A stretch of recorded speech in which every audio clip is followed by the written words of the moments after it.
Vamos a comenzar con lo que es el código tributario, ¿ya? En el código tributario hay varios aspectos que nos interesan conocer debido a que es una norma especial que nos empieza a reglamentar todo lo que son los tributos a nivel Bolivia.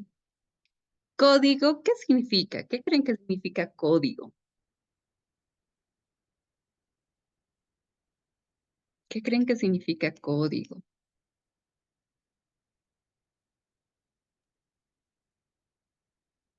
Pueden participar con mensajitos.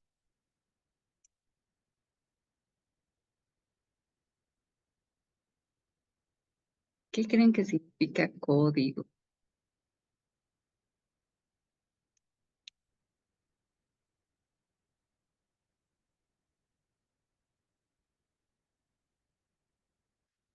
¿Nadie?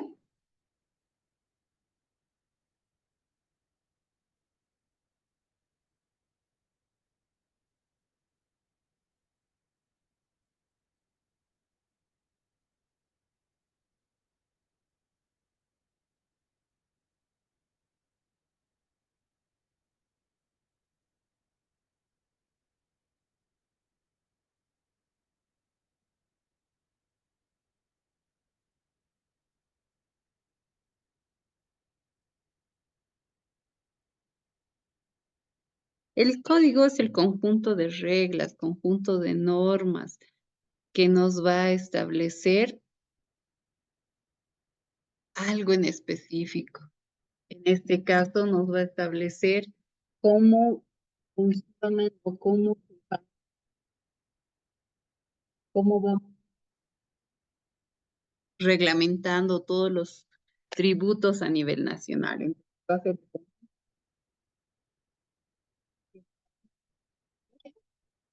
para algo en específico, eso es el código, ¿ya?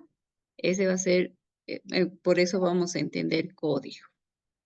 ¿Ya? El código tributario, por el contrario, ya va a ser ese conjunto de reglas que va a establecer y va a reglamentar todos los tributos a nivel nacional, ¿ya?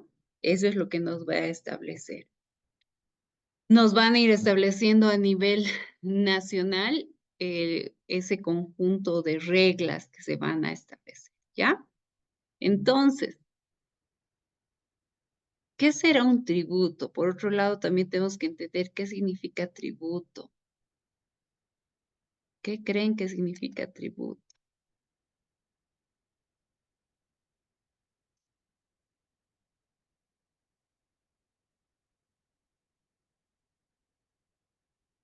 ¿Qué significará tributo?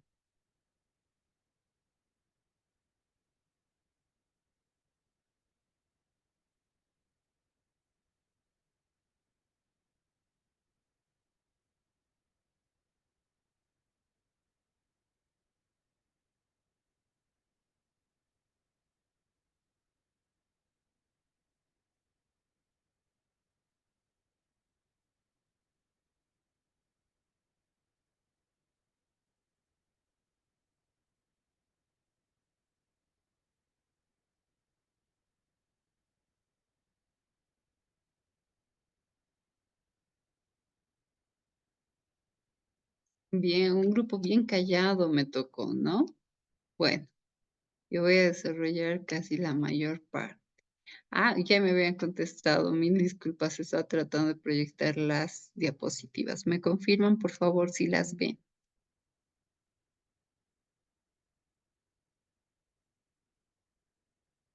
Se ven, Sí, ya se ¿verdad? ve. Perfecto. Muchas gracias. Como les mencionaba, la ley 2492 nos va a reglamentar todo lo que son los tributos al Estado, ¿ya? Entonces, ¿qué es un tributo? Va a ser, así como mencionaban, aportes al Estado, pagos al Estado que se van a realizar, o como el nombre, o como otro nombre le podemos dar a ese ente recaudador. ¿ya? Entonces, el tributo va a ser el pago que se va a realizar al Estado, al ente recaudador. ¿Por qué? Porque el Estado es el único quien puede establecer un tributo a nivel nacional. Este va a ser el que imponga este pago. ¿Para qué? Para poder financiar todos los gastos corrientes y la inversión que va a realizar, ¿ya? El Estado va a irse organizando, va a determinar en qué va a invertir o en qué va a gastar todos esos recursos que van a recaudar por medio de los tributos. Entonces, el Código Tributario nos va a establecer ese conjunto de reglas, ese conjunto de características que deben cumplir esos pagos que vamos a realizar al Estado. ¿Para qué? Para que éste pueda financiar tanto los gastos corrientes como los gastos de inversión. ¿Ha entendido entonces de qué trata el Código Tributario? Levanten la manito si es que lo han entendido, por favor. O un mensajito. Eso me va a ayudar para poder continuar. Muchas gracias, Einar.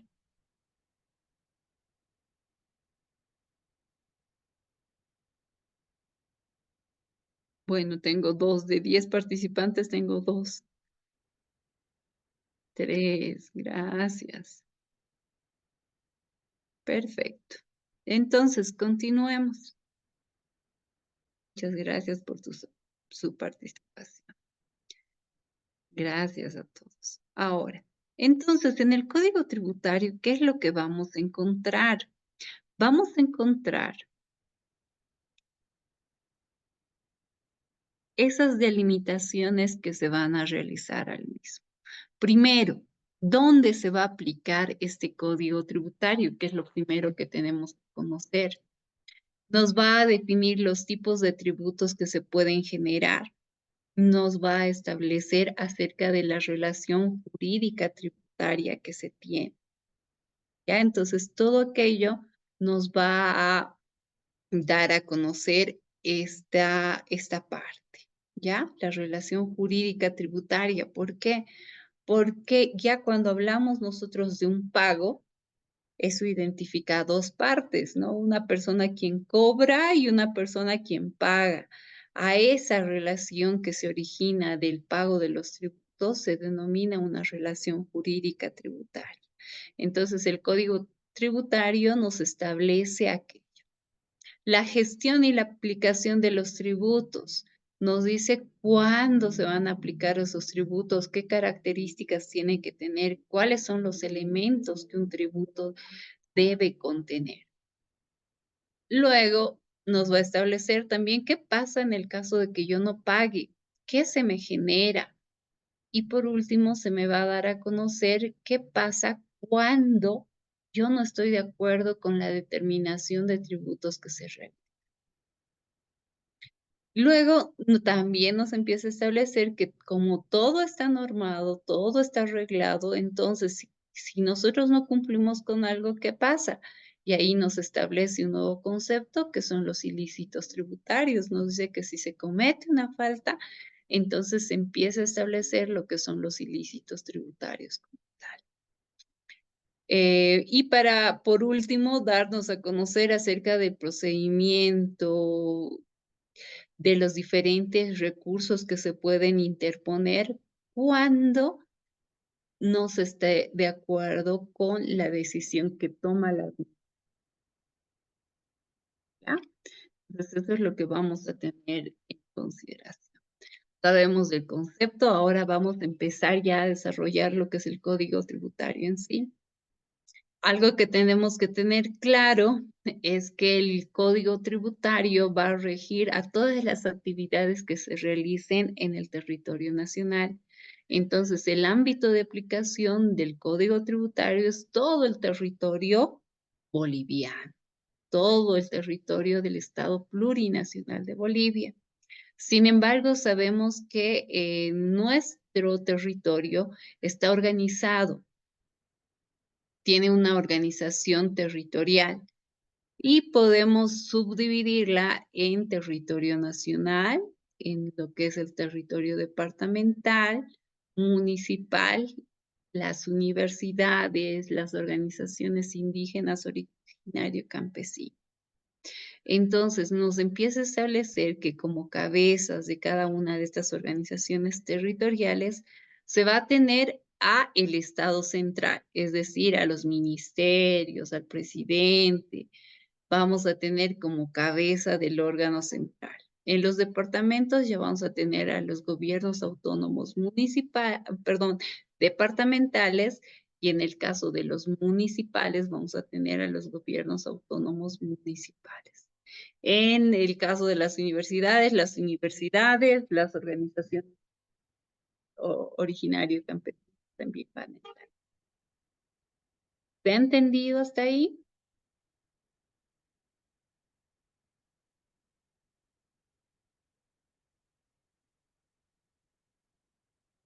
Entonces ya saben, la organización territorial es la que nos va a definir las cabezas, es decir, en dónde va a empezarse a cobrar estos tributos.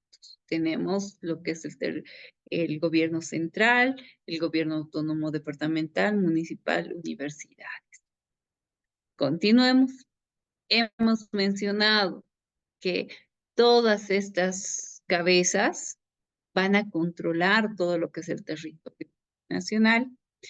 No nos debemos olvidar que ellos van a controlar todas las actividades que se realicen, sean actividades comerciales, industriales, actividades servicios. Entonces ellos empiezan a delimitar qué actividades comerciales, qué actividades de servicios son lícitas, ¿ya? Pero no solo eso, no solo realizamos operaciones internas, también vamos a realizar operaciones de comercio exterior. Es por eso que en el Código Tributario ya nos empieza a hablar de todo lo que son las normas tributarias internas, por un lado. Por otro lado, nos empieza a establecer todo lo que es la normativa tributaria aduanera, por así decirlo, debido a que existen dos tipos de actividades que se desarrollan en territorio nacional. Algo que también tenemos que conocer es que todo tributo que vaya a establecer el órgano central, los gobiernos autónomos departamentales, los gobiernos autónomos municipales, todo lo que vayan a determinar con relación a tributos, tiene que estar en función a todo lo que ya se ha establecido por ley. Es decir, la creación de un tributo, cambios en los tributos que se tengan que hacer, tienen que respetar normativa anterior. Es decir, esa fuente, prelación normativa, derecho supletorio que existe en nuestro territorio nacional. Por lo tanto, todo tributo no puede ser contrario a lo que la Constitución Política del Estado establece con relación a leyes, decretos supremos y sus resoluciones supremas que se. ¿Ya? Entonces, algo que tenemos que tener en cuenta es que todo tributo que es creado no puede ir en contra de ninguna de estas normas. Por otro lado, algo que también tenemos que tener en consideración es que un tributo que se cree tiene que ser creado por ley de manera obligatoria. A esta ley se va a complementar con decretos supremos, con resoluciones supremas que se van a ir estableciendo.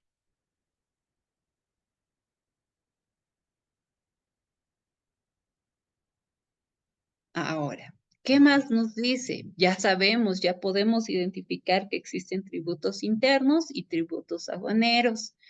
Vamos a hablar primero de los tributos internos. Cuando nosotros hablamos de los tributos internos, estamos mencionando de que vamos a tener impuestos, vamos a tener tasas, contribuciones especiales y patentes. ¿Qué será un impuesto? ¿Qué creen que es un impuesto?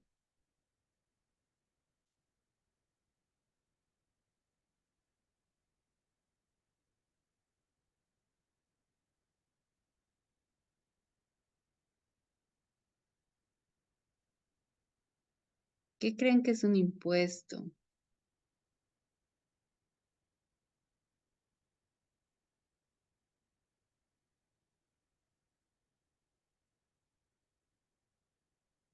Una situación prevista por ley. Eso es un impuesto.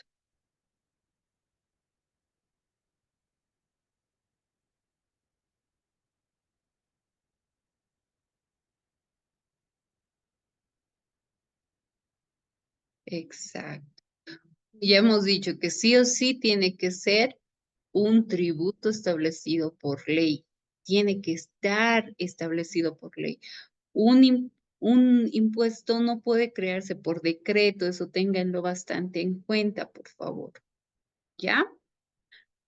Bueno, ¿a qué se refiere con una situación prevista por ley? Nos dice que van a ser actividades que se tengan establecidas, actividades lícitas, y eso nos define la Constitución Política del Estado. Nos dice que cualquier persona puede realizar una actividad comercial. Y estas actividades comerciales tienen que ser o tienen que ser lícitas. ¿Cuándo una actividad es lícita? ¿Cuándo creen que es una actividad lícita?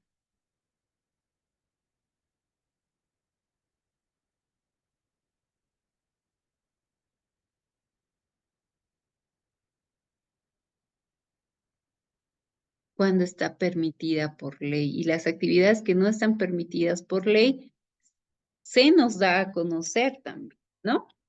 Entonces, los impuestos van a ser actividades que se desarrollen, actividades lícitas que se desarrollen. Por ejemplo, un ejemplo de impuesto, el IVA, el impuesto al valor agregado. ¿Cuál será la actividad que grava el impuesto al valor agregado?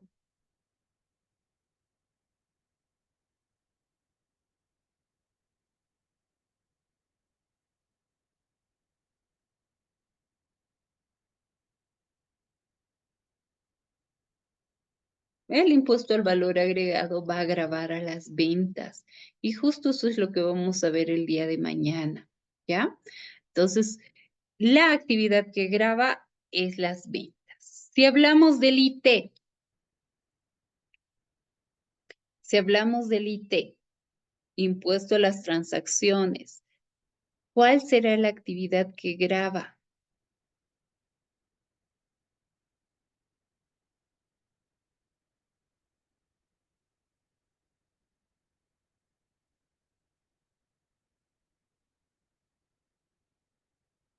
Si hablamos del IWE, ¿cuál es la actividad que grava el IWE?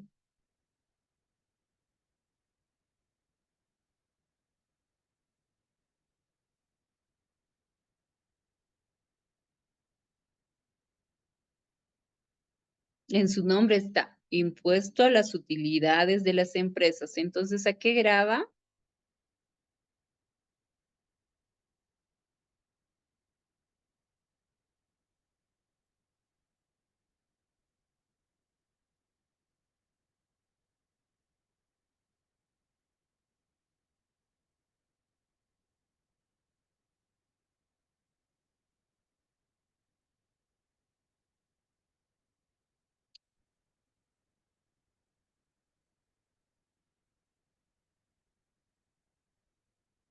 A las utilidades, a la generación de utilidades, ¿ya? No se olviden. ¿Ya? Entonces, los impuestos van a gravar alguna actividad que se realice dentro del territorio nacional.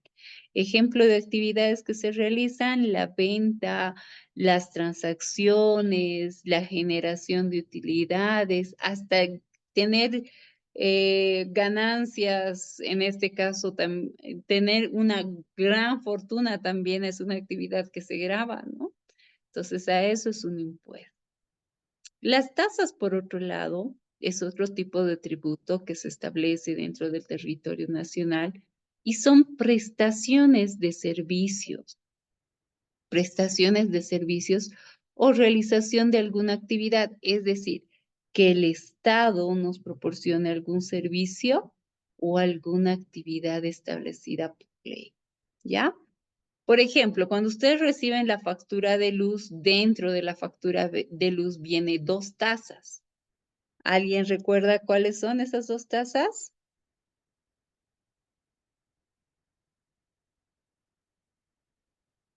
A ver si no.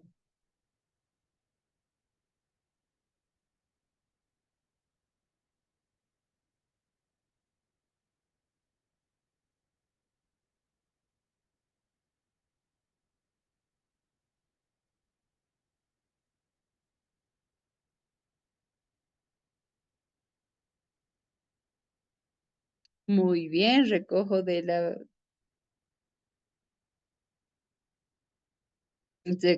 basura. El otro,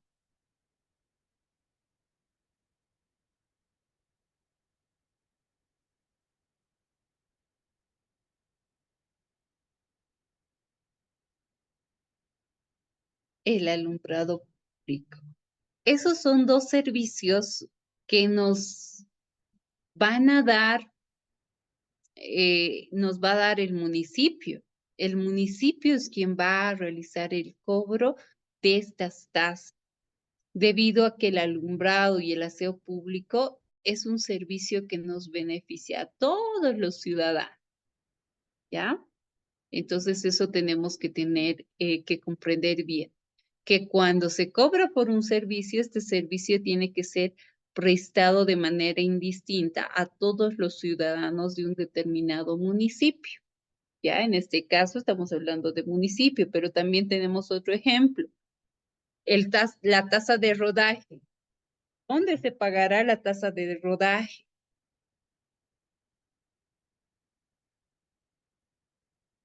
¿Dónde se pagará la tasa de rodaje?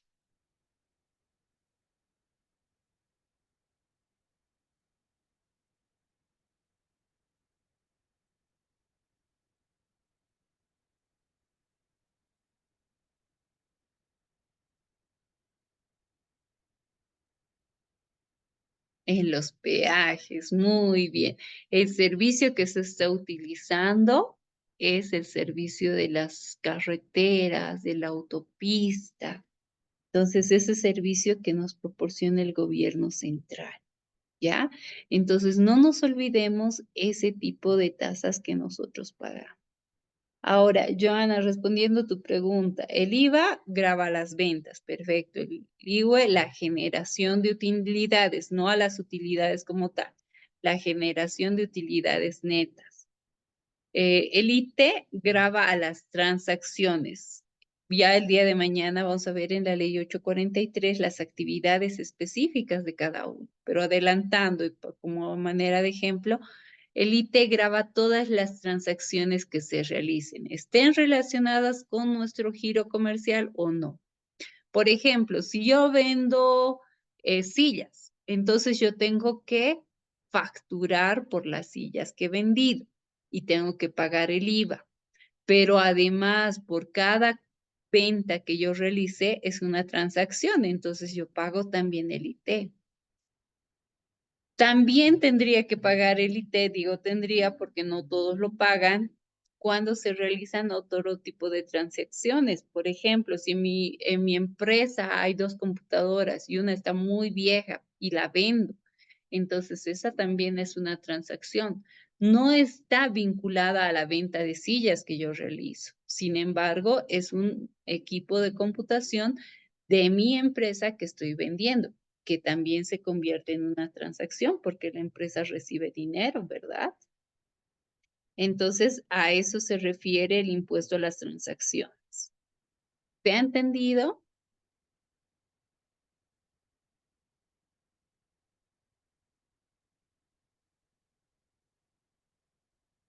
Perfecto. Entonces ya has entendido los dos conceptos de impuestos y tasas, ¿verdad?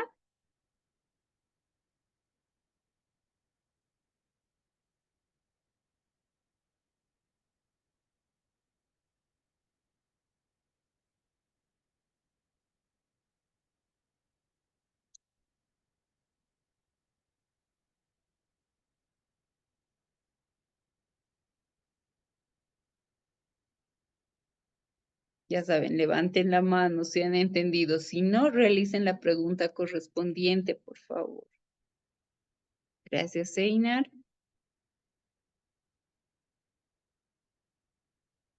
El único, Einar, ¿y los demás qué pasó? ¿Qué no se ha entendido, por favor?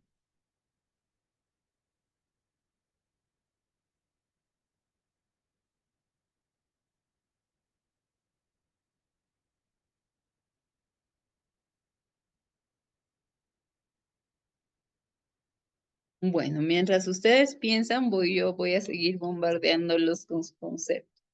Luego tenemos las contribuciones especiales, que básicamente son pagos que se realizan por beneficios derivados de la realización de obras o actividades estatales. Las patentes municipales van a ser el pago por el uso o aprovechamiento de bienes públicos, bienes de dominio público. ¿Cuáles serán esos bienes de dominio público?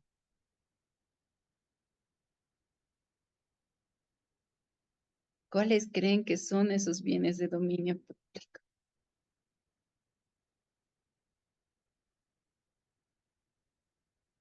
Por ejemplo, han debido ver en plazas, hay kioscos. ¿Esos kioscos pagarán patentes municipales? ¿Por qué pagarán? Si es que pagan.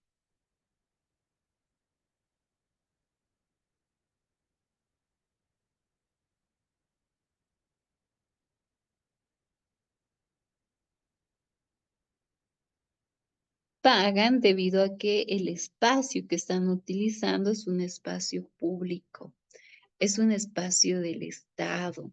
A eso se refiere. Una patente municipal se va a pagar debido a aquello.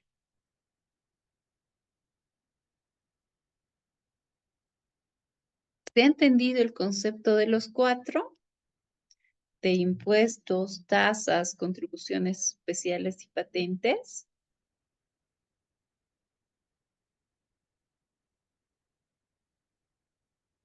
Gracias, Deinar. Los demás, Eduardo, Jocelyn, Joana,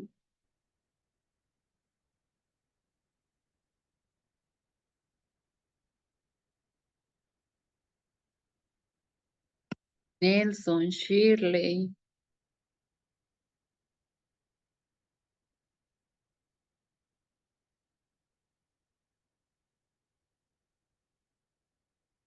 Ya, vamos a explicar contribuciones especiales. Perfecto.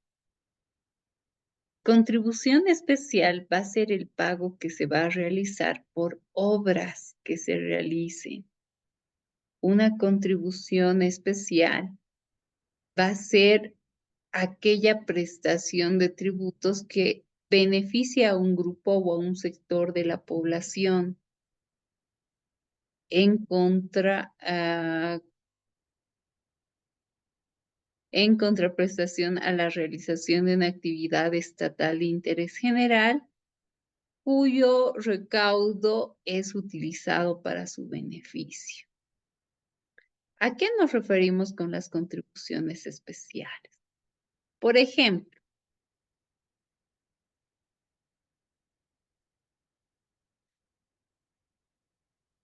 supongamos que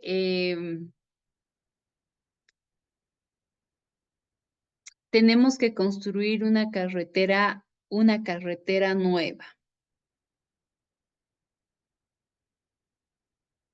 ¿ya? Supongamos que esta carretera vamos a construirla en el municipio de Huachi, ¿ya? ¿A quiénes va a beneficiar esa carretera que está en el municipio de Huachi?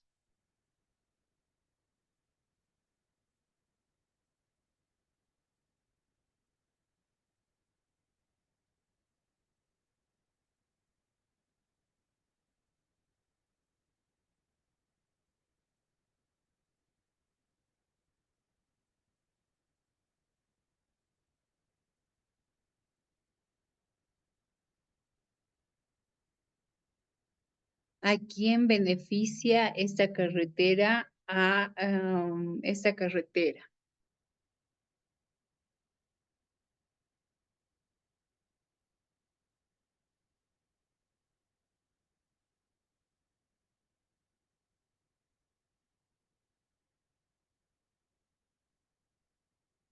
A los habitantes de Huaki.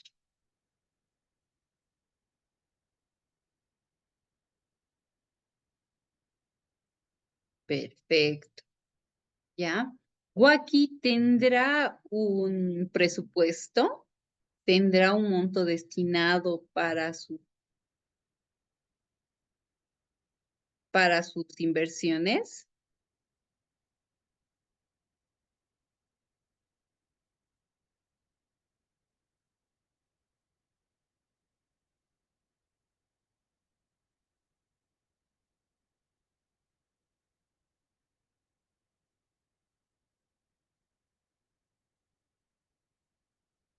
Sí, tiene un monto destinado para todas sus obras.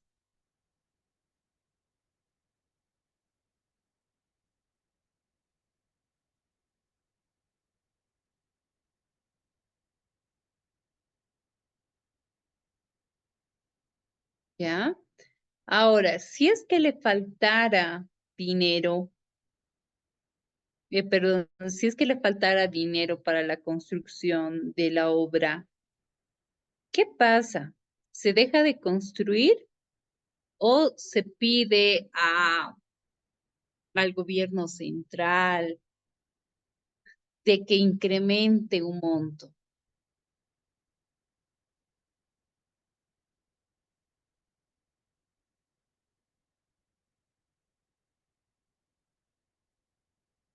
Muy bien, se pide, se solicita al gobierno central para que abone. A eso se llama una contribución especial, que de manera momentánea se va a recibir dinero, pero a futuro, ¿quién va a pagar? El municipio de Huaki, debido a que ellos han sido los beneficiarios. Entonces se les va a realizar el cobro de esa contribución especial. Ahora, si se ha entendido lo que es una contribución especial,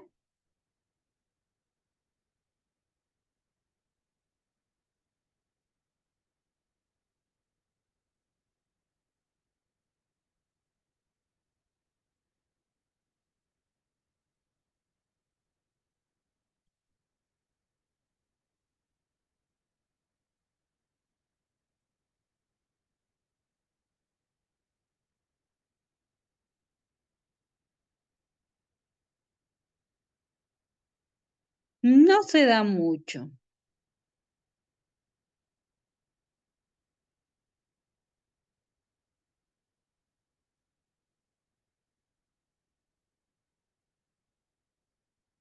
No, no se da mucho. Es bien difícil, digamos, que se dé esto, porque normalmente siempre todos los municipios terminan con superávit.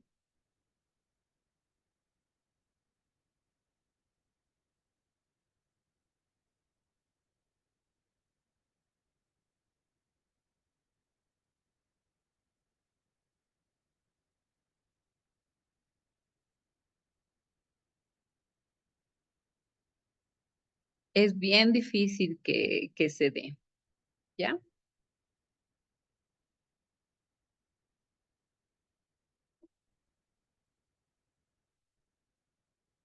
Ah, ¿algún ejemplo que se haya dado en nuestro país, Lidia?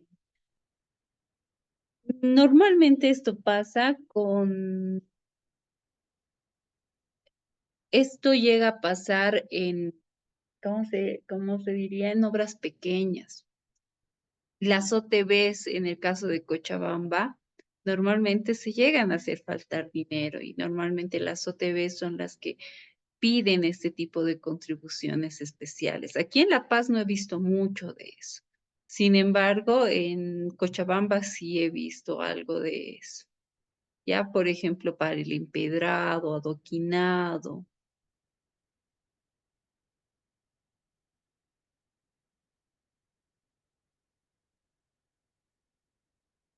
¿Se ha entendido?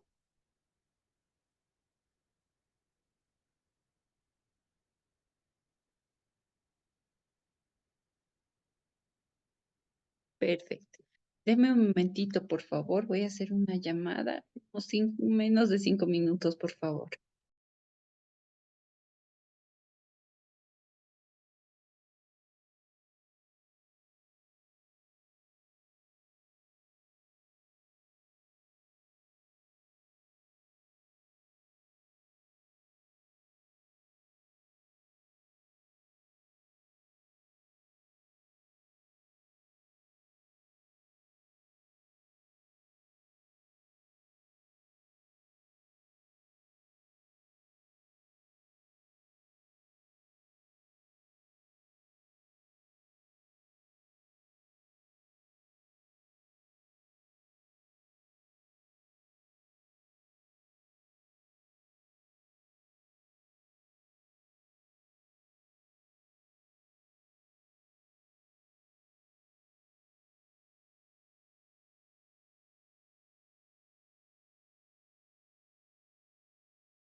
Ya, ahora sí continuamos. Entonces quedó entendido lo que es una contribución especial, una tasa, una patente, un impuesto, ¿verdad? De alguna que no les haya quedado claro, Leí una pregunta. ¿sí? ¿Me puede explicar sobre las tasas? Es que entré un poco después, por favor. Ah, ya. Las tasas. Las tasas son servicios que el Estado, el municipio, la gobernación nos pueden prestar o nos pueden Eh, dar. ¿Ya? Por oh, ejemplo, les había puesto el ejemplo de la factura de luz. Ahí siempre vienen dos tasas.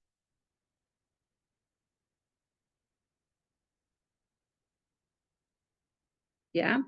¿Cuáles son las tasas? Las tasas de aseo y las tasas de alumbrado público. Esos son, por ejemplo, servicios que nos presta el municipio y por esos servicios nosotros tenemos que realizar el pago correspondiente.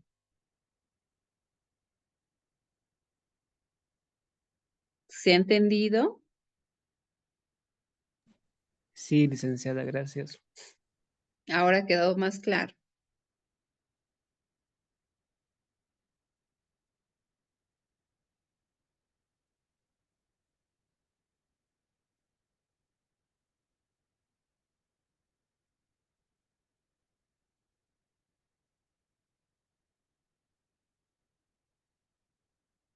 Muy bien. Entonces ahora sí creo que ya ha quedado eh, entendido. Vamos con la siguiente.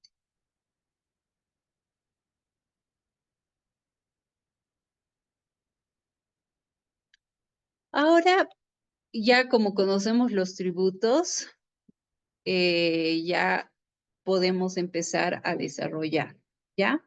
Vamos a tener lo que es, ya sabemos que hay tributos internos y dentro de esos tributos internos tenemos 4 tipos que son impuestos, tasas, patentes y contribuciones. Por otro lado, antes de pasar a los elementos, vamos a ir viendo de las contribuciones especiales perdón, de los tributos aduaneros que se tienen, porque también tenemos tributos aduaneros, como les había mencionado. Vamos a tener, por un lado, vamos a tener a lo que es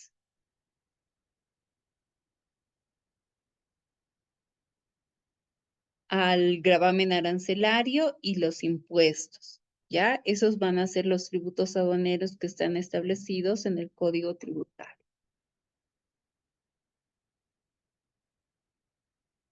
¿Quedó claro?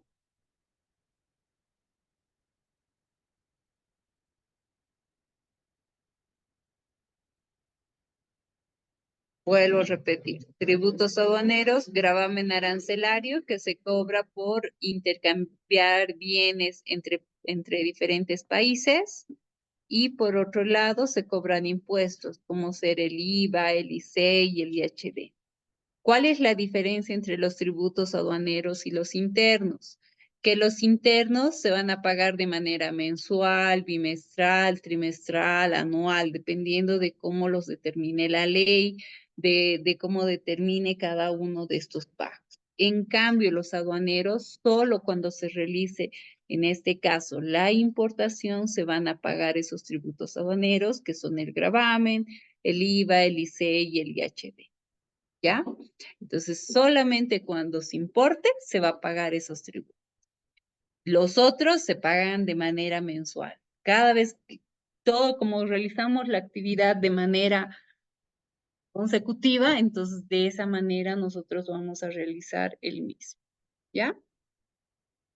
¿Alguna consulta?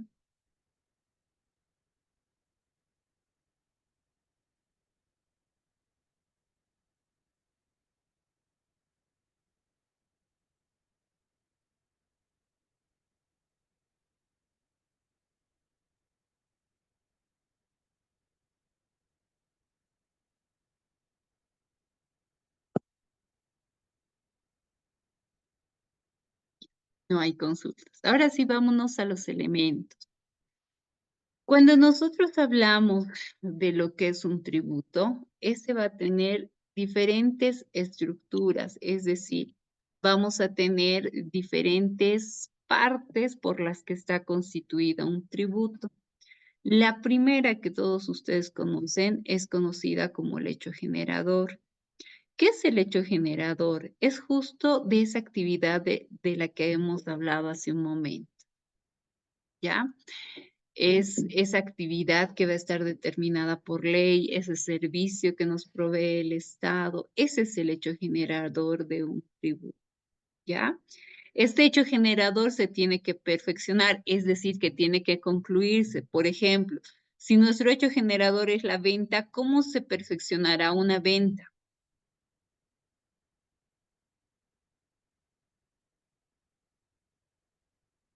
¿Cómo se perfeccionará una venta? Cuando realizo el pago y cuando la otra persona recibe el producto. En ese momento se perfecciona la venta. No simplemente es con el pago, tiene que haber dos partes. Una parte se paga y la otra parte recibe. Siempre tiene que haber esa dualidad, ¿ya? Entonces, el hecho generador en el caso de la venta es cuando se completa, cuando te pagan y la otra persona recibe el producto, cuando hay ese intercambio.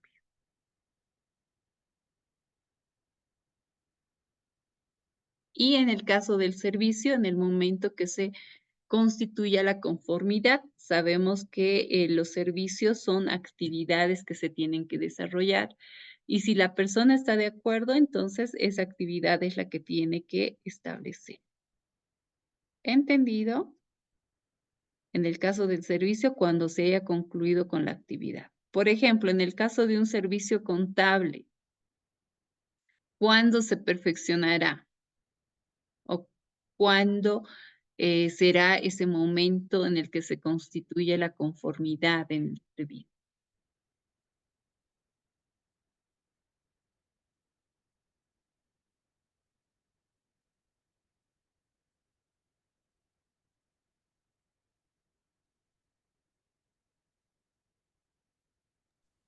Al finalizar el periodo, Al finalizar el periodo, muy bien. Ahí yo podré dar mi conformidad en el caso del servicio contable o en el momento de que la persona pueda corroborar que efectivamente se ha cumplido con el envío de los formularios.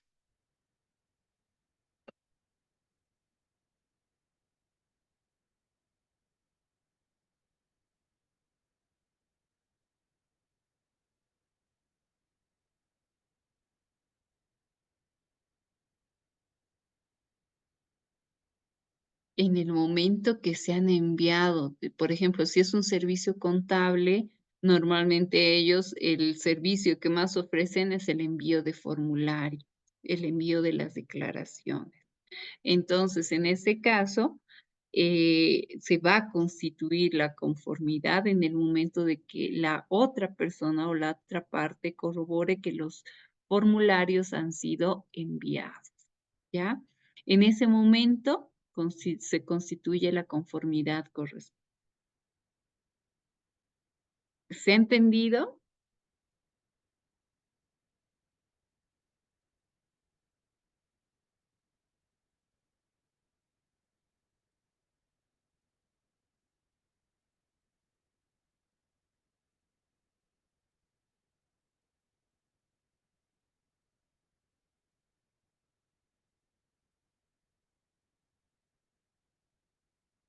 ¿Se ha entendido? Levanten la mano, por favor. Me dejan con la duda de que si han entendido o no han entendido.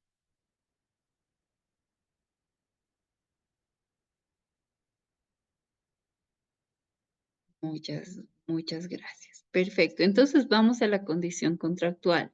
No nos olvidemos que la venta de un producto o la venta de un servicio siempre puede estar acompañada, o casi en la mayoría de las veces puede estar acompañada de un contrato. En los contratos se establecen las condiciones contractuales. ¿Ya? ¿A qué se refiere? Que va a ser resolutoria la condición contractual en el momento que se celebre, es decir, en el momento que se entreguen las mercancías y se pague. Ahí ha sido resolutoria porque se ha cumplido con todo lo establecido en el contrato. Y es suspensiva porque el contrato se puede iniciar en un determinado momento y este puede continuar hasta el momento que se le logre cumplir, es decir, va a ser vigente hasta ese momento, ¿ya? Entonces quiere decir que es suspensiva cuando por un determinado tiempo no se realiza el pago y luego de que se ha cumplido con la actividad prevista, recién se la entrega. ¿Se ha entendido?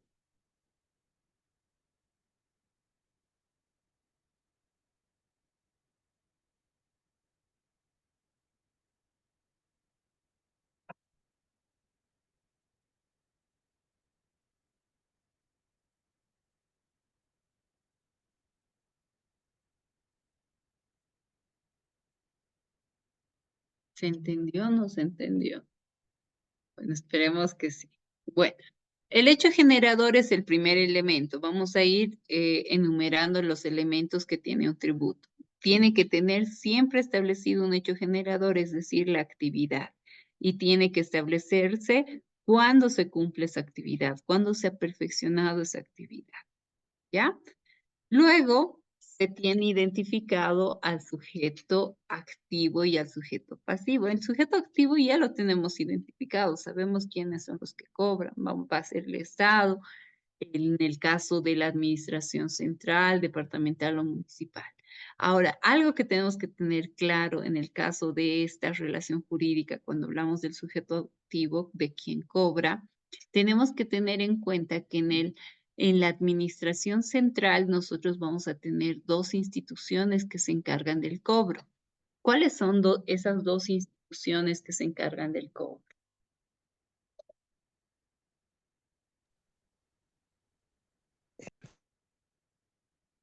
Impuestos nacionales y la aduana nacional. No se olviden de que a inicios hemos mencionado una división de actividades internas y actividades de operaciones de comercio exterior. Es por eso que tenemos esa división en el nivel central de, por un lado, actividades internas y por otro, actividades aduaneras, ¿ya? Porque tenemos dos entes que se encargan del cobro. El Servicio de Impuestos Nacionales, que solo se encarga de controlar las actividades internas. Y por otro lado, la Aduana Nacional, que se encarga solo del cobro de las actividades correspondientes. ¿Ya? En cambio, el nivel departamental, municipal, las organizaciones indígenas, originario-campesinas, siempre van a estar, perdón, siempre van a realizar o controlar las actividades internas. ¿Ya? Entonces, ya tenemos más claro al sujeto activo. Ahora pasémonos al sujeto pasivo, porque en cada tributo un elemento importante es de quién va a cobrar esa administración tributaria, porque a partir de este momento, a todas estas, al Servicio de Impuestos Nacionales, a la aduana, a los gobiernos autónomos departamentales, municipales, cuando tenga que hablarse de tributos, se las conoce como administraciones tributarias. Estas administraciones tributarias van a cobrar al sujeto pasivo, que va a depender del tipo de la actividad que se esté realizando, ¿ya? Este sujeto pasivo puede ser contribuyente, ¿ya? Puede tener el nombre de contribuyente o puede ser conocido como tercero responsable. Ahora, ¿cuál es la diferencia entre contribuyente y tercero responsable? El contribuyente es esa persona que asume toda la responsabilidad. Es aquella persona quien ha firmado, quien ha contraído las obligaciones del pago de tributo. En otras palabras, es el dueño de la empresa o son los dueños de la empresa. A esa persona se va a denominar contribuyente. Tercero responsable es aquella persona que va a asumir de manera voluntaria las mismas obligaciones que el contribuyente, que por alguna u otra forma él ha tenido que asumir esas condiciones. Ya en la próxima lámina vamos a ver quiénes son considerados terceros responsables.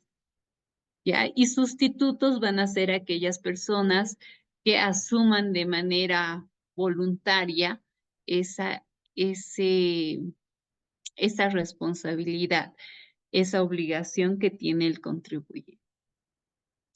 Luego vamos a tener que un sujeto pasivo puede realizar agentes de percepción o agentes de retención. Es decir, un sujeto pasivo puede actuar como un agente perceptor o un agente retensor, como cualquiera de los, ¿ya? ¿Cuándo es un agente perceptor y cuánto es un retensor? Un agente perceptor es cuando está establecido por ley que él puede realizar el cobro de los tributos. Se le establece por ley. En cambio, un agente de retensor va a ser aquel que de manera obligatoria tiene que retener ese tributo. Por ejemplo, el agente retensor, el RCIVA. En el RCIVA, a todas aquellas personas que ganan arriba de, bueno, hasta los 9,000 bolivianos, tienen que retenerle el 13% de su sueldo, a menos que justifique con factura, ¿verdad? A eso se llama un agente retensor. ¿Entendido?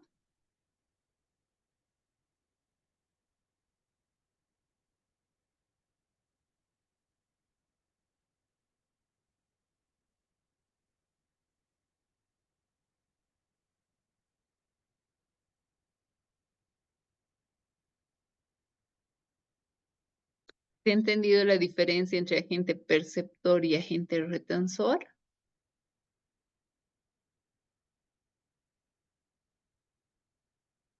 Un ejemplo de agente perceptor puede ser en el IVA. ¿Qué pasa en el IVA? Que nos dice que toda persona que realice la venta de algún producto, la venta de un servicio, puede, después de establecer el precio de su producto, puede adicionar, no puede, tiene que adicionar el impuesto al valor agregado para que de manera momentánea él lo cobre hasta que termine el periodo fiscal y al final del periodo fiscal todo ese dinero entregue a lo que es el sujeto activo. ¿Se ha entendido?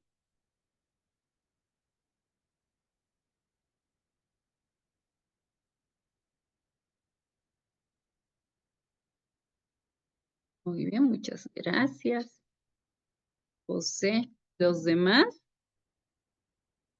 levanten la mano si han entendido, por favor, manden su mensajito antes de pasar al siguiente elemento. Ya hemos visto el primer elemento, que es el hecho generador. Segundo elemento, el sujeto activo y pasivo. El activo ya sabemos que va a depender de quién se encargue de cobrar.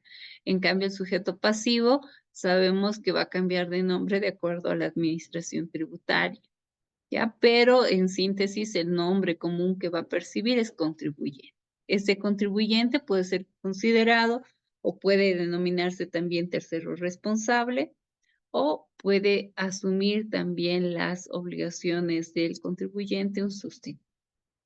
Además de eso, dijimos que este sujeto pasivo puede actuar como un agente perceptor, un agente de retención. Un agente de percepción es aquel que de manera momentánea capta los tributos para luego entregárselos al Estado.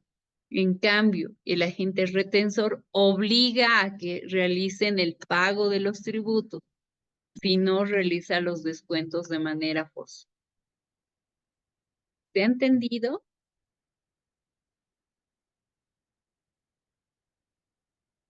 José nos mencionó que sí. Los demás, tengo 16 en la sala. Muchas gracias, Eduardo.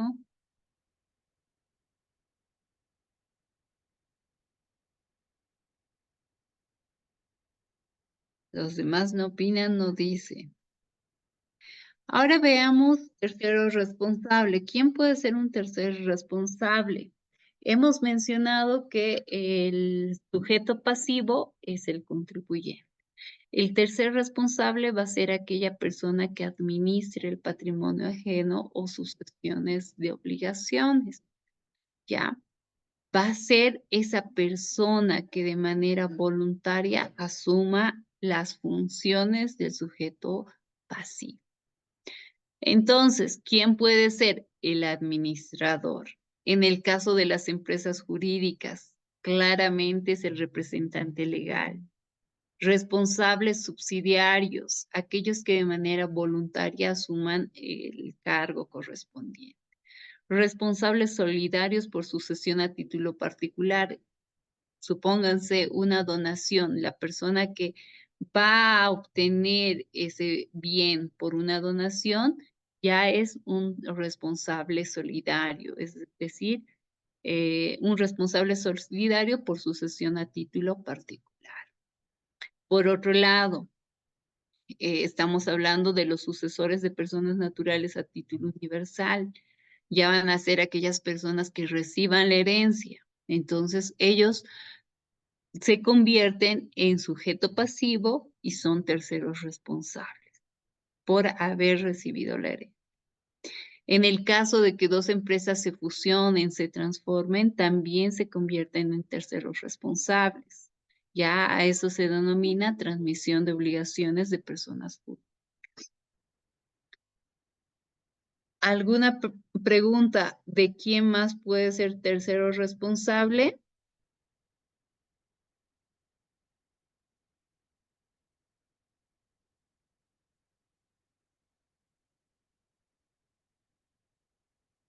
No hay preguntas. Pasemos. Entonces, ya algo más que tenemos que saber acerca del sujeto pasivo es que este sujeto pasivo tiene que declarar su dirección. Es decir, tiene que darnos a conocer su domicilio tributario. Esta persona nos va a dar a conocer el domicilio tributario que tenga, es decir, dónde realiza sus actividades. Ese tiene que considerarse como domicilio tributario. Algo que tenemos que considerar, que este sujeto pasivo tiene que declarar un domicilio tributario que esté dentro del territorio nacional, ¿ya? No podemos, o el Estado no puede realizar el cobro por actividades que bolivianos realicen en Chile, por ejemplo. Ya es muy diferente. las actividades que va a controlar, las actividades que se van a determinar por ley, van a ser actividades que se realicen dentro de territorio nacional. ¿Ya? En el caso de las personas naturales, los lugares que pueden ser considerados como domicilio tributario es, primero, su residencia habitual. Segundo, el lugar donde desarrolla sus actividades principales. Tercero, donde ocurre el hecho generador, ¿ya?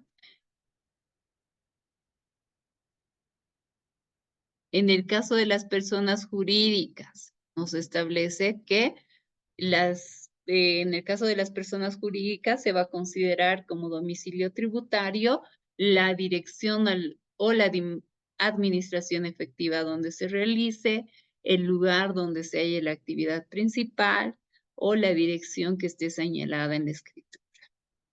En el caso de los no inscritos, donde les encuentren realizando la actividad que está siendo controlada. Muy pocas veces se puede considerar para los sujetos pasivos un domicilio tributario especial, pero este domicilio tributario especial tiene que ser solicitado por una nota escrita y solo puede ser autorizado por la administración tributaria correspondiente. ¿Entendido? Ya hemos mencionado un segundo elemento y vamos a seguir desarrollando con relación a este segundo elemento. Vamos a desarrollar las obligaciones que tiene el sujeto pasivo. Antes de las obligaciones, vamos a hablar un poco acerca de las facultades que tiene la administración tributaria. ¿Ya? Entonces, vamos a hablar un poquito de eso antes de pasar. Vamos a decir que el sujeto activo tiene como obligación el de controlar, comprobar, verificar todas las actividades que estén reguladas por ley. Como controles posteriores, ellos tienen que fiscalizar e investigar, tienen que determinar los tributos correspondientes, deben encargarse de la recaudación de los tributos, deben calcular la deuda tributaria correspondiente, deben ejecutar las medidas precautorias, deben realizar la ejecución tributaria, deben conceder prórrogas y facilidades.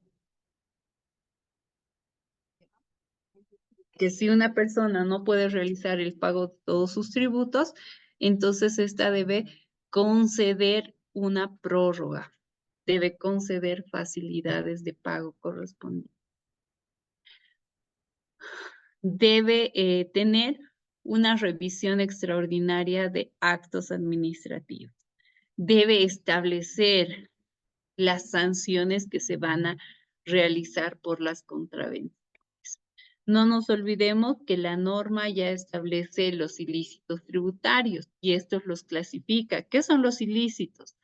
Faltas que se van a cometer en contra de la norma. Entonces, estas faltas pueden ser leves, esas son las contravenciones, o pueden ser faltas fuertes, que van a ser los delitos.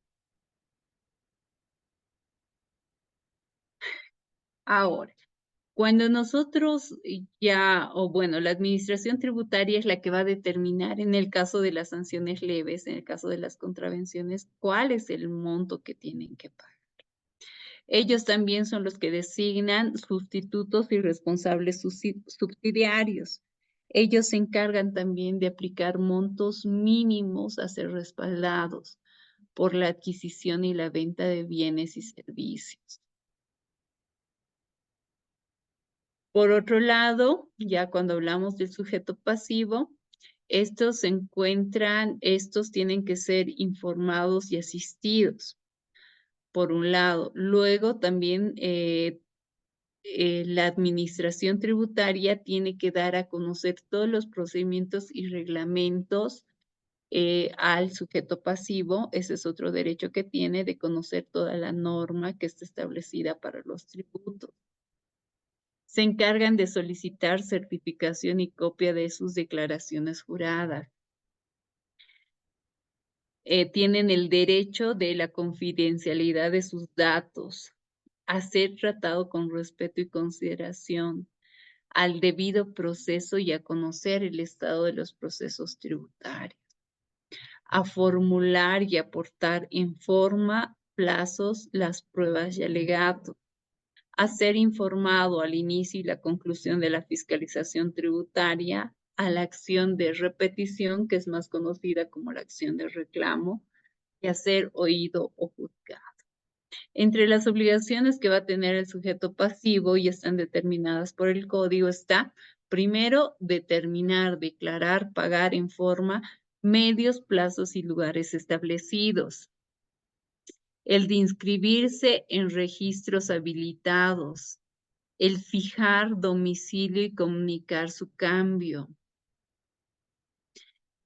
Respaldar actividades con documentos, el demostrar la procedencia y la cuantía de créditos impositivos, el de facilitar las tareas de control, determinación, comprobación, verificación, fiscalización, investigación y recaudación.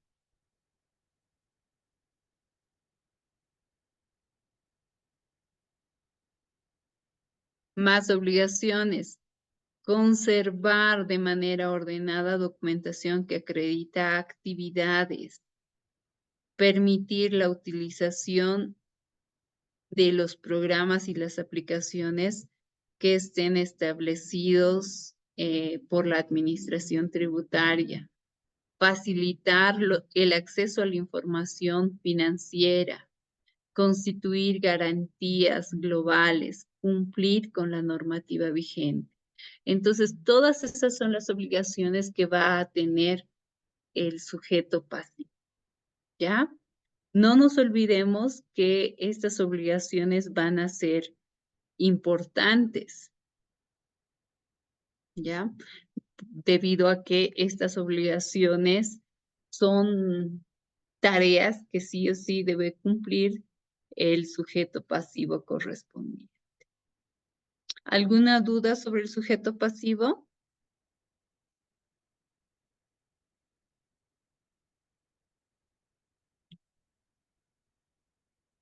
Muy buena tu pregunta, Eduardo. En el caso de las organizaciones gubernamentales, están en el otro elemento que vamos a ver. Cuando nosotros ya hablamos de otro de los elementos importantes son las exenciones. En cada uno de los tributos vamos a tener exenciones. Es decir, a las ONGs podemos tenerlas dentro de los sujetos, porque tiene una relación jurídica con el Estado boliviano. Sin embargo, este sujeto pasivo va a estar contemplado dentro de las exenciones o las actividades que estas ONGs realicen, van a estar contempladas dentro de las exenciones que se tengan. ¿Ya? Ya el día de mañana vamos a ir viendo que muchos de los impuestos que vamos a desarrollar tienen contemplado a las ONGs o las actividades que las ONGs realizan dentro de las exenciones. ¿Se ha entendido, Eduardo?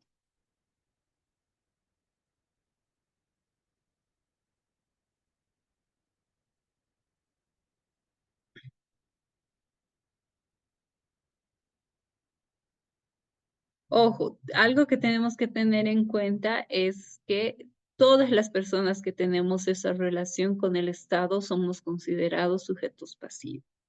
Solamente que nos va a diferenciar el tipo de actividades que realizan.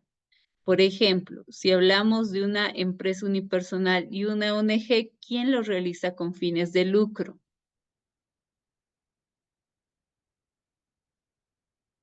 ¿La empresa unipersonal o la ONG?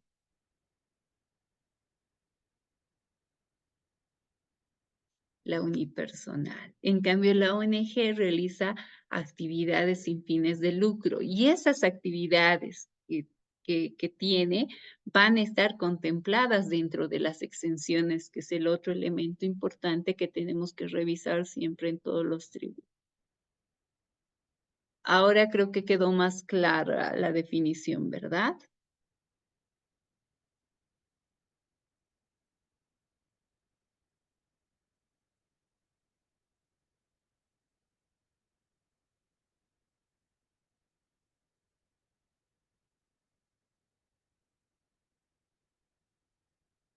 Bueno, continúo. Nadie me dice si sí o si no. Bueno, primer elemento que ya hemos visto, hecho generador. Segundo, sujeto pasivo. Tercero, las exenciones, que son las disculpas de pago establecidas por ley, o la palabra que usa nuestro código tributario, que nos dice que es la dispensa de una obligación tributaria expresada por ley. Estas exenciones, las únicas que pueden formalizar van a ser las administraciones tributarias correspondientes. Las exenciones van a ser extendidas solo para las actividades que se delimitan, no para actividades anteriores, ¿ya? No son extendidas a otras actividades, ¿ya? Tampoco se puede aplicar a otros impuestos. Las exenciones del IVA son para las actividades que se prevén en el IVA, no así para las actividades que se prevén en el IT. A eso me refiero, ¿ya? Además de eso, tenemos que considerar que hay tributos que están establecidos de manera temporal y otros que están establecidos de manera indefinida. Entonces vamos a tener esos dos tipos de tributos. ¿Entendido?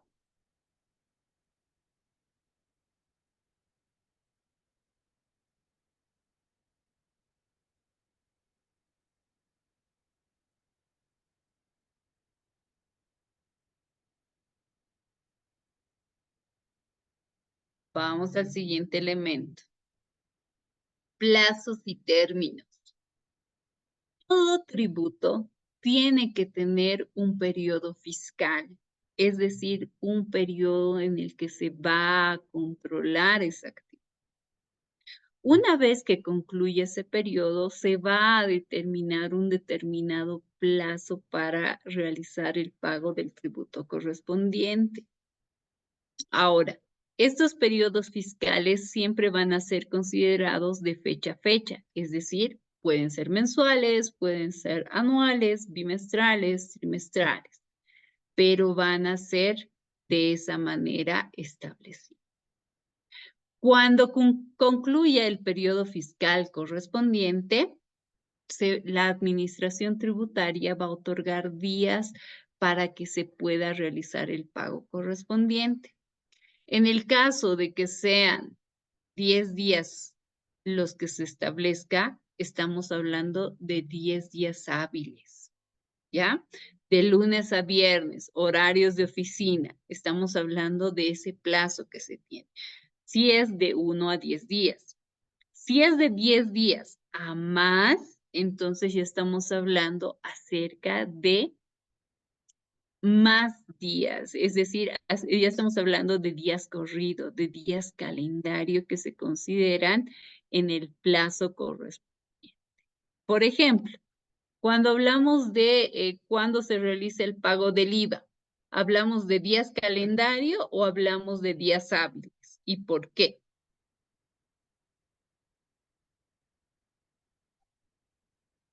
¿Cada cuánto se pagará el IVA?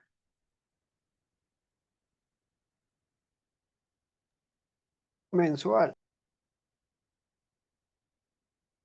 Días calendario. Excelente. Debido a que nos establece que el pago de este tributo se lo va a realizar en función al último al último dígito del NIT. Si termina en 0, es cada 13. Si termina en 1, cada 14. Si termina en 2, cada 15. Y así sucesivamente nos empieza a establecer.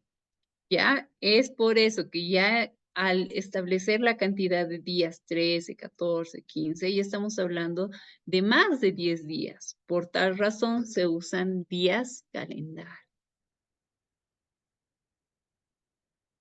Cuando concluye ese plazo, va a ser a las 0 horas del último día, ¿ya? Es decir, si nosotros estamos diciendo que todos los NIDs que terminan en 0 van a pagar cada 13, entonces a las 0 horas del 13 está terminando el plazo y comienza a correr el término para empezar a contabilizar lo que es el tributo emitido o la deuda tributaria correspondiente. ¿Se ha entendido el cuarto elemento?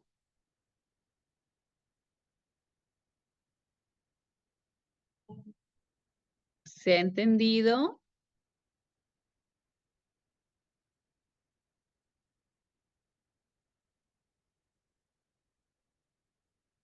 Vamos al quinto elemento. Base imponible. La base imponible es la unidad de medida sobre la que se va a determinar el tributo correspondiente. Es decir, ese monto sobre el que se determina los tributos, ¿ya? Esta base imponible puede ser base cierta o base presunta. ¿Cuándo va a ser base cierta?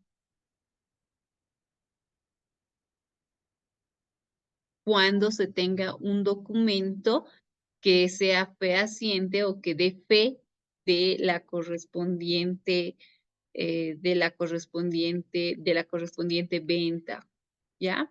Y base presunta cuando se tenga que recurrir a otros tipos de datos para poder validar la información que se ha prestado.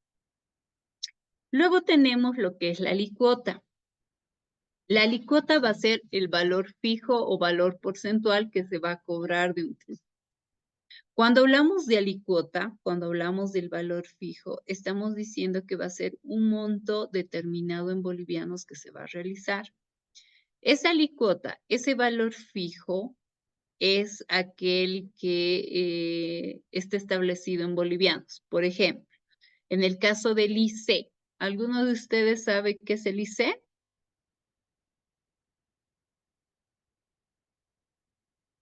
Es el impuesto a los consumos específicos. Es un impuesto que grava a las bebidas. En este caso, para el caso de las bebidas, se aplica, por ejemplo, un valor fijo. Es decir, se va a cobrar 0,50 centavos por cada litro de bebida. ¿Ya? El valor porcentual. El valor porcentual va a ser el monto o la alícuota porcentual que va a realizar el pago correspondiente, que se va a realizar de un determinado monto, ¿ya? Ejemplo, en el IVA es el 13%, en el IT es el 3%. Entonces, estos ya son otros dos elementos que se adicionan a los. Y por último, se tiene la declaración. La declaración va a ser el último elemento que tiene un tributo. Nos dice que todos los tributos o cómo el Estado va a saber que se han pagado los tributos cuando se presente una declaración jurada. Las declaraciones juradas van a ser manifestaciones de hechos, actos y datos en forma y medios y plazos en lugares establecidos. Estas declaraciones juradas pueden ser rectificadas y además que nada, tienen que incluir las actualizaciones correspondientes. ¿Ya? Tienen que establecer las actualizaciones correspondientes. Por un lado, las rectificaciones puede hacerlo la administración tributaria o el mismo sujeto pasivo de las declaraciones.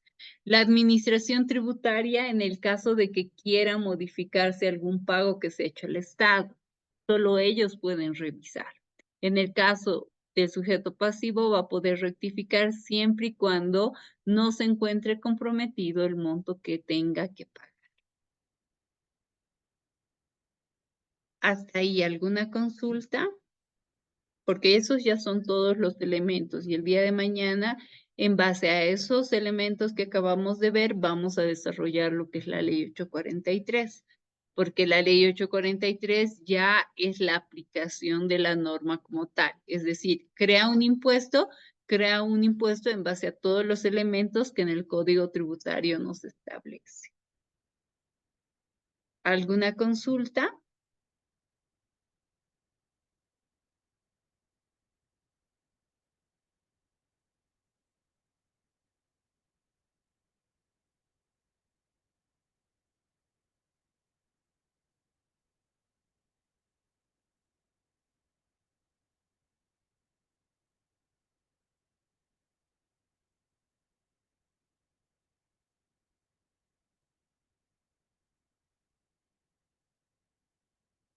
Ninguna. Continuemos entonces. Bueno, esos son todos los elementos que tiene un tributo, pero ¿qué llega a pasar cuando dejo de pagar? Cuando no cumplo con el elemento del pago, ya, antes, cuando yo ya realizo la declaración correspondiente, entonces lo que voy a hacer es extinguir el pago de la obligación tributaria. ¿Qué es una obligación tributaria? Es el pago del dinero en efectivo que tengo que hacer al Estado. ¿Y cómo esta se va a extinguir? Cuando se realice el pago total, cuando se haya subrogado el pago, es decir, cuando alguien haya asumido el pago y realice el pago por el deudor. Las facilidades de pago, cuando una persona, el sujeto pasivo, se acoja a las facilidades del pago. Hay ciertos tributos que generan doble partida, es decir, por un lado generan el pago y por otro lado generan compensación. Ya, ejemplo, el IVA, que tiene la venta y la compra. Y la compra es la que genera la compensación. Confusión cuando el tributo que se tenga que pagar no se pueda pagar debido a que el sujeto pasivo es considerado como administración tributaria, pero por otro lado también es considerado sujeto pasivo. Condonación en el caso de que el Estado nos perdone, nos disculpe todas las deudas correspondientes. En el caso de diversidad de deudas, también se va a extinguir en el momento de que se empiecen a pagar las deudas y se las ordenen de acuerdo al monto y de acuerdo a la antigüedad. Siempre se tiene que comenzar de la más pequeña hasta la más alta.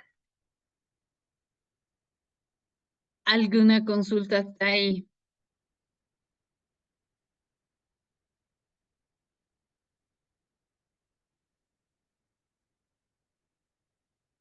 Bueno, ya nos falta poquito. Bueno, poco de tiempo, pero mucho material por cubrir. Continuemos, por favor. Como les mencionaba, cuando no se ha realizado el pago correspondiente, entonces ya se genera la deuda tributaria. Ahí es donde se tiene el tributo omitido. La deuda no prescribe, José. Ya, eso es lo que tenemos que tener en cuenta. Ya no hay prescripción de deuda. Toda deuda al Estado se tiene que pagar. Ya, el tributo omitido va a ser el monto de dinero, el tributo omitido va a ser el monto de dinero que se ha dejado de pagar. Ese tributo omitido, para convertirse en tributo omitido, tiene que actualizarse, tiene que convertirse en UFBs. Y esto se tiene que desarrollar o a esto se tiene que adicionar la tasa de interés. ¿Ya? Tenemos que tener en cuenta que la tasa de interés en el caso del Código Tributario se ha modificado, no recientemente, se ha modificado ya hace mucho tiempo atrás, pero establece 3 tipos de tasas de interés. La del 4, la del 6 y la del 10%. Esas son las 3 tasas que se manejan actualmente. 4% es desde el primer día del primer año hasta el último día del cuarto año. A partir del primer día del quinto año hasta el último día del séptimo año, se tiene el 6% y a partir del primer día del octavo año para adelante se tiene la tasa del 10%. ¿Ya? Esta es la fórmula de cálculo que se tiene. Ah, continuemos, esto ya lo hemos visto. Perfecto. En el caso de las UFBs son unidades de fomento a la vivienda, Eduardo, ¿ya? Es decir, que el Estado no nos va a cobrar, bueno, lo va a convertir en bolivianos, pero para realizar el cálculo de la deuda tributaria, primero hace la conversión y la actualización del valor en base a la unidad de fomento a la vivienda, que es una moneda que ya tiene incorporada la inflación. Es decir, si al Estado le debemos 100, le pagamos los 100 el día de hoy, mañana o de aquí a 10 años, pero le pagamos esos 100, aunque esos 100 se conviertan en 150, 200 bolivianos. Pero para el Estado sigue siendo esos 100 que le debía. Ya debido a que la UFB es la única moneda que contempla lo que es la inflación de por medio. ¿Se ha entendido, Eduardo, o a qué explicación de la unidad de fomento a la vivienda te refieres?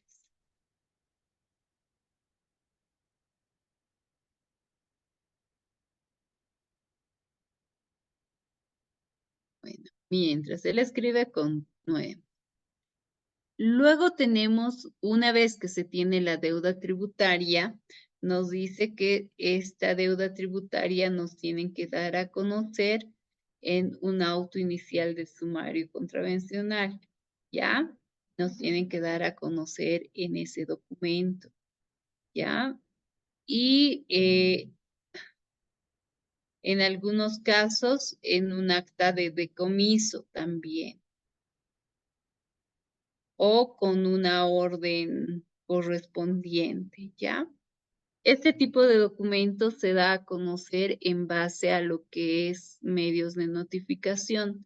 Actualmente el medio de notificación más utilizada por todas las administraciones tributarias es la electrónica, ¿ya? Es cuando notifican al portal que el Servicio de Impuestos Nacionales o la aduana han dado, o cualquier administración tributaria otorgada. Luego viene ya la personal cuando son temas más específicos como fiscalizaciones. Ya, en este caso, la notificación es personal, es cuando se elabora el documento y se lo entrega a la persona en sus manos. Luego viene lo que es por cédula. En el caso de que sea la notificación por cédula, es que se le entrega a un pariente de la persona mayor de 18 años y se da a conocer mediante un testigo de actuación que se ha realizado la notificación correspondiente. Por edicto es cuando se publica en medios de prensa nacional. Son 2 publicaciones que se realizan. Estas 2 publicaciones van a tener un intervalo de diferencia de 3 días cada uno. Y luego nos habla de correspondencia certificada. En el caso de la correspondencia certificada nos dice que se efectúa mediante el correo público privado.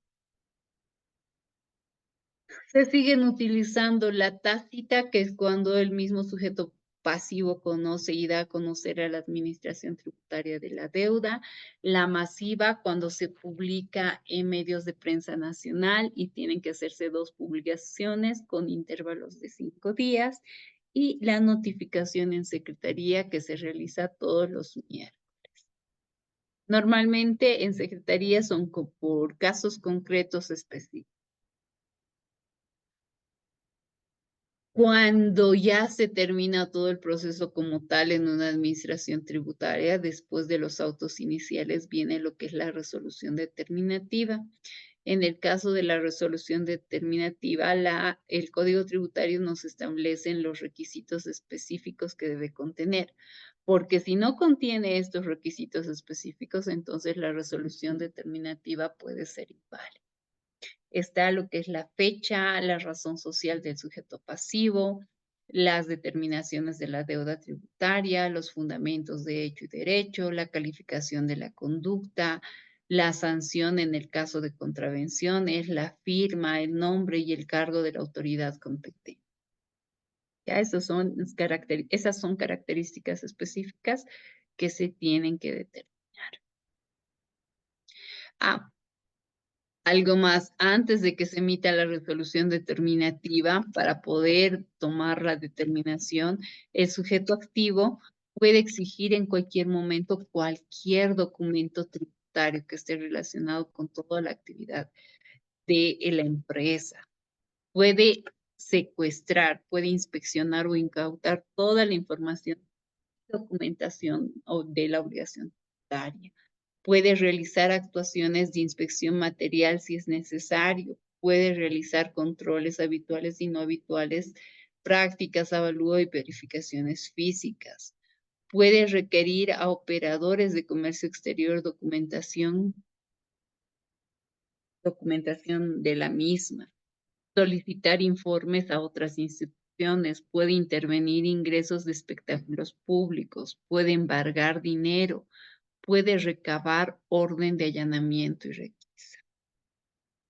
¿Ya? Todo eso es con relación a lo que las actuaciones antes de la resolución determinativa en todo el procedimiento de investigación que se da. Algo que debemos recalcar es que todas las administraciones van a verificar siempre el cumplimiento de todos los deberes formales. En el caso del Servicio de Impuestos Nacionales, siempre va a verificar que se emita la factura, pero para esta verificación los actuantes siempre deben identificarse. En el caso de la fiscalización, tenemos que recordar que siempre va a ser una orden que se establece por la autoridad competente. Se va a determinar de acuerdo a los hechos o omisiones que se van a dar a conocer en un acta. Se puede requerir documentos adicionales y al final se va a emitir la vista de cargo, que sería ya casi el documento final. Medidas coactivas. Las medidas coactivas que la administración tributaria puede tomar es la intervención en la gestión de negocios, la prohibición de celebrar actos o contratos de transferencia, la retención de pagos, la prohibición de participar en procesos de adquisición y la cláusula.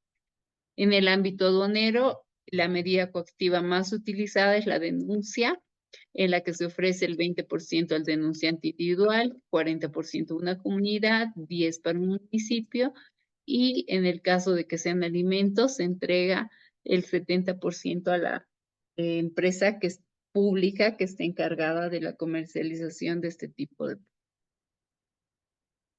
¿Se pueden establecer procedimientos especiales? Sí, el Código Tributario nos establece que aparte de todos los procedimientos que se tiene, que son los autos sumarios, las fiscalizaciones y demás, también puede haber procedimientos especiales que beneficien, en este caso, al sujeto pasivo. Por ejemplo, la consulta nos dice que en el caso de que una norma específica de tributos, una norma tributaria no sea clara, entonces la persona puede solicitar una aclaración sobre la aplicación y alcance.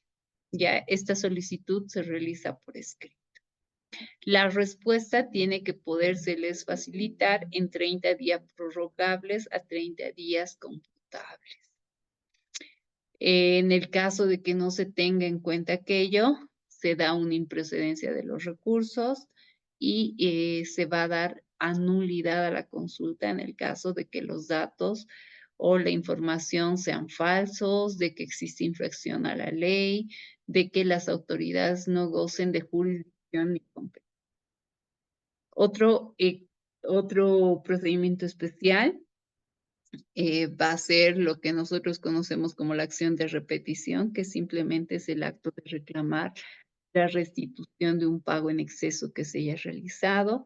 Este pago en exceso, esta solicitud de pago en exceso también se realiza de manera escrita, tiene que ser presentada con documentación de respaldo y el tiempo que se va a realizar o el tiempo en el que se tiene que proceder a la respuesta es un tiempo de 45 días.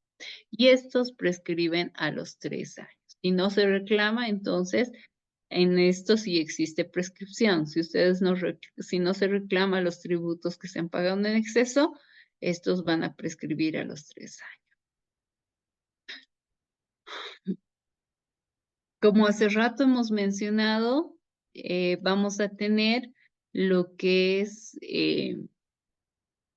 la resolución determinativa por parte de la administración tributaria cuando ya determine las contravenciones correspondientes o la deuda tributaria correspondiente. Nos va a dar a conocer la decisión que se haya tomado con respecto a esos dos aspectos. Entonces, cuando ya se tiene la decisión correspondiente, se empieza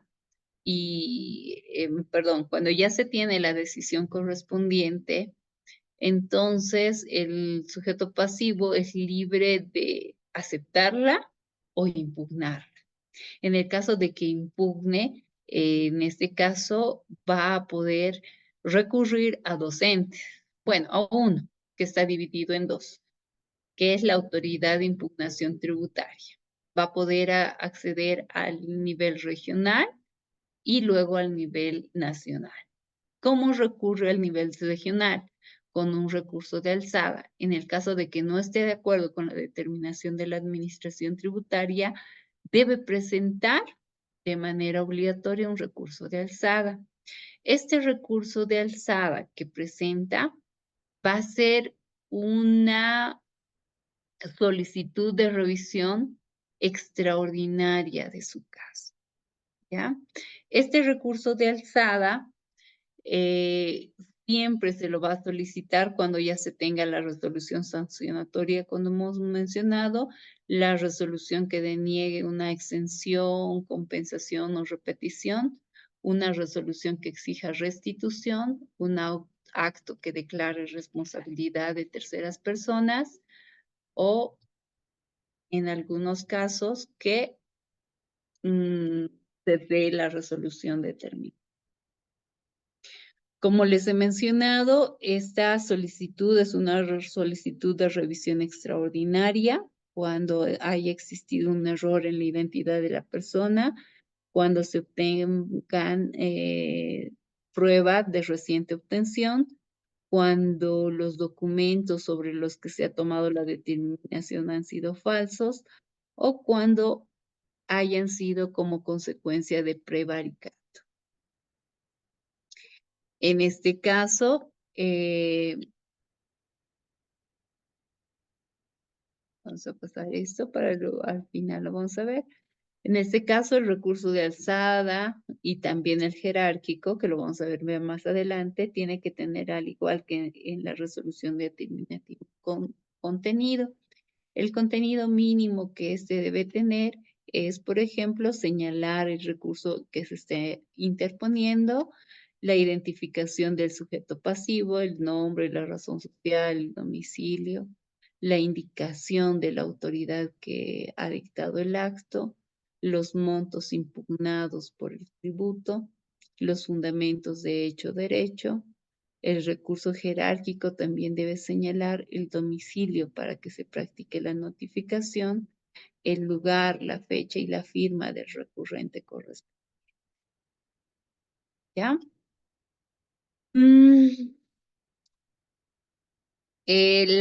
Una vez que se analiza el recurso de alzada correspondiente, la AIT regional va a poder emitir resoluciones.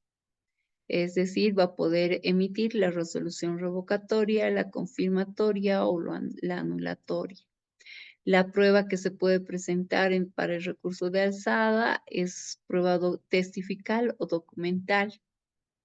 El contenido que va a tener estas resoluciones siempre van a ser el lugar y fecha, la sustentación de hechos, los antecedentes, el derecho aplicable y el expediente. El procedimiento de recurso de alzada va a ser que este se presente ante la AIT. La AIT regional va a tener 5 días para aceptar o rechazarlo. Cuando ya se acepta, se notifica de manera personal o por cédula y luego la AIT regional va a tener 15 días para contestar. Si no, perdón, la persona va a tener 15 días para contestar si continúa o no continúa con el proceso. Si la persona no da a conocer nada, se continúa de oficio. Y luego se apertura los 20 días para la apertura de pruebas. Y por último, se dicta la resolución. En el caso del recurso jerárquico, se procede casi a lo mismo. Se tienen 5 días para lo que es la aceptación o el rechazo. Se realiza en AIT, en la AIT nacional esta vez, se va a dictar en secretaría la radicatoria. Se va a tener tan solo 10 días para la presentación de pruebas, pero solo pueden ser de reciente obtención, y finalmente se dicta la resolución. Y de esa manera se termina el recurso jerárquico. Por último, y la última parte de la que nos va a hablar lo que es el Código Tributario, son de las faltas que se vayan a establecer. Nos dice que se van a generar ilícitos tributarios. ¿Qué son los ilícitos tributarios? Las acciones o omisiones que violen la norma, es decir, las leyes sobre las que se están fundamentando los tributos. Estas pueden ser contravenciones o delitos. Contravenciones van a ser en el momento que sean leves y van a ser delitos cuando sean fuertes. Los delitos que se pueden cometer son delitos tributarios. En el caso de los tributos, ya sabemos que tanto en contravenciones y delitos siempre vamos a poder identificar contravenciones tributarias internas y contravenciones aduaneras. En el caso de que sean, en el caso de los delitos, también de delitos tributarios internos y los aduaneros. En el caso de los delitos tributarios, nos dice o nos establece que genera 2 tipos de responsabilidades: la responsabilidad penal tributaria y la responsabilidad. Por otro lado, en el caso de los delitos tributarios aduaneros, que son delitos públicos, estamos hablando de que van a ser delitos que van a tener una responsabilidad penal. ¿Se puede excluir de responsabilidad? Sí, una persona puede eliminar una contravención o puede eliminar un delito, siempre y cuando la persona puede demostrar que se ha realizado por fuerza mayor, por visión, o se ha realizado o se ha determinado por una decisión colectiva, después de haber salvado el voto y no haber asistido a una reunión. Lo que es un ilícito tributario, ¿se puede agravar? Sí, se puede agravar, siempre y cuando se reincida, exista resistencia, existe insolvencia tributaria, existe algún acto que haya violado algo establecido en la norma, en el que se hayan empleado armas o explosivos, cuando se hayan determinado el uso de bienes del Estado, el tráfico internacional, empleo de personas, la participación de profesionales vinculadas al área tributaria, en el caso de actos que ponen en peligro la salud pública y la participación de funcionarios públicos. Algo que tenemos que tener en cuenta, y esta parte es esencial en el caso de que nosotros queramos reducir nuestra sentencia, tenemos que considerar que se puede reducir la sentencia en las siguientes situaciones. Por ejemplo, en el caso de fiscalización, se puede reducir la sentencia a un 80% en el caso de que la fiscalización ya se ha iniciado y nosotros aceptemos los resultados preliminares, ¿ya? En el caso de las impugnaciones, podemos reducir de un 60 a un 40%. Reducimos un 60% cuando se ha presentado la resolución, en este caso, el recurso de alzada a la AIT regional, antes de que sea aceptada por la AIT.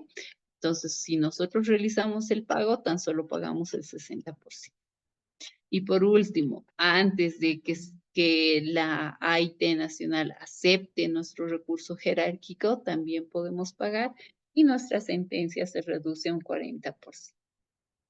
Las contravenciones internas que se tienen, por ejemplo, pueden ser la omisión de inscripción de registros, la no emisión de factura, la omisión del pago, el contrabando, el incumplimiento de deberes formales. Esas van a ser las contravenciones que se. Las sanciones a esas contravenciones van a ser multa, van a ser clausura, van a ser pérdida de concesiones, prohibición de suscribir contratos, suspensión temporal de actividad. Las contravenciones aduaneras ya van a ser el error de transcripción, el cambio de destino de una mercancía, las citas de la resistencia a órdenes o instrucciones, el vencimiento de plazos registrados y la falta de. Los delitos tributarios llevan a ser defraudación tributaria, defraudación aduanera, instigación pública a no pagar tributos, la violación de precintos y otros controles y el contrabando. Menos de 200.000 UFBs sigue siendo considerado contravención, pero arriba de las 200.000 UFBs, entonces ya es determinado como contrabando. En todos estos casos es cárcel de 5 a 10 años, de 3 a 10 años, y la multa del 100% de los tributos que sean nombrados. ¿Ya? Las sanciones, las penas van a ser privación de libertad, multa, el decomiso total de la mercancía, pérdida de concesiones e inhabilitación para poder realizar operaciones de comercio exterior. Bueno, con esto ya estaríamos concluyendo. Esta última parte la he hecho de manera rápida, sin preguntarle si se ha entendido o no se ha entendido. Ya, espero que se haya comprendido todo y si no, pueden formular sus preguntas.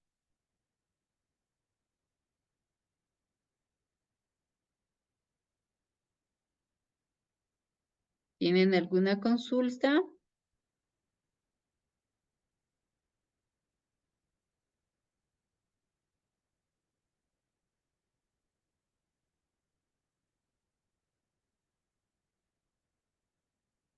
Les voy a pasar las diapositivas, se las voy a pasar a la administración y ellos les van a hacer llegar, me imagino que con el link correspondiente del video de la clase.